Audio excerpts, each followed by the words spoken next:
So we're here at ARC First Day with Katherine Deves. And Katherine, I was just at the House of Lords when you were speaking about the really concerning issues of free speech in Australia and giggle versus tickle. Tell us briefly, if you will, what that was about and where things are at. Well, as an Australian, we've had to travel to the other side of the world to highlight these issues. So I'm the instructed solicitor on a matter called Giggle versus Tickle that's running through our federal court system. This is the What is a Woman case. So my client, Sal Grover, has an online app. It's currently down at the moment. That was for women only, and there was a man who claims to be a woman who wanted to get on, and he got on and Sal removed him and he alleged gender identity discrimination.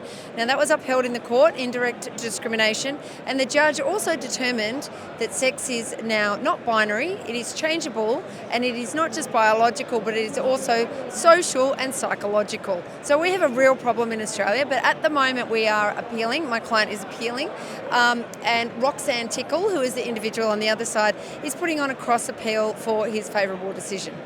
And you, it's shocking and it takes a lot of courage, and you went into sort of what this can mean personally. We've seen a lot of cancel culture and very nasty things happen, but also that people can tell us a bit about the free speech implications. You were saying what could happen if you get called foul of them in terms of even imprisonment potentially. That's right. So they are enacting hate speech laws in Australia. They are strengthening the hate speech laws that are there. And the problem with this is that it just talks about violence. It doesn't define it. Now, we also now realise that's mental harm or psychic injury, so hurty feelings.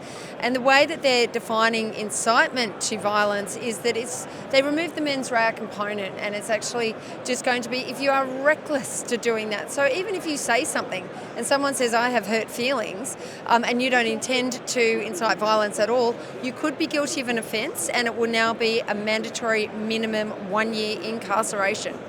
And we've just seen that J.D. Vance did a big speech in Germany on Friday about free speech and saying to Europe, but actually the whole world, why this is so important foundationally for what civilization means. There was kickback by some people here, but this point speaks to it, doesn't it? This question of are we allowed to speak freely?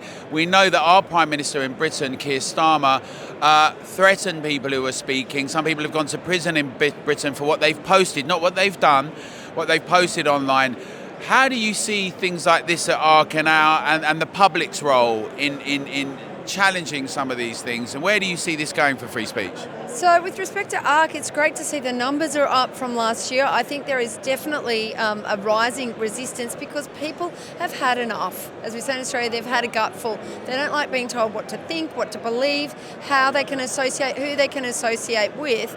And when we're seeing all these encroachments onto our freedom of speech, we effectively do not have freedom of speech in Australia. We never have. We have an implied right to political communication, but that has a lot of restrictions around it. And my personal view is I think we should remove all the restrictions and just let society figure it out. And these bad ideas that they're trying to protect us from and saying they're unsafe, it's like, well, I think they should be ventilated so we can argue about them and we can show how bad these ideas are, but it shouldn't be the government, because once it's the government, it's these nameless, faceless bureaucrats who are making these decisions. And, in stepping back to Giggle versus Tickle, the way that His Honour justified his reasoning was he was looking to decisions at the United Nations made by tribunals, so these people are not beholden to the Australian democratic system. They are not beholden to our federal laws. So we're having, Australian citizens be put through a civil process based on decisions made by people that have nothing to do with Australia. That is an intrusion on our national sovereignty.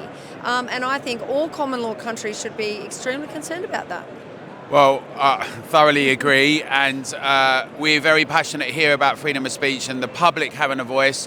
So thank you for speaking to us, and here's to all of us making sure that happens together. And thank you for your courage, because what happens in Australia happens in Britain subsequently too. Oh, absolutely. And if people are interested in Sal Grover's matter, please follow her on Giggle Crowdfund, and you can find me and her on Twitter as well. X, I should say. Yep. Great. Thank you very much. Thank you.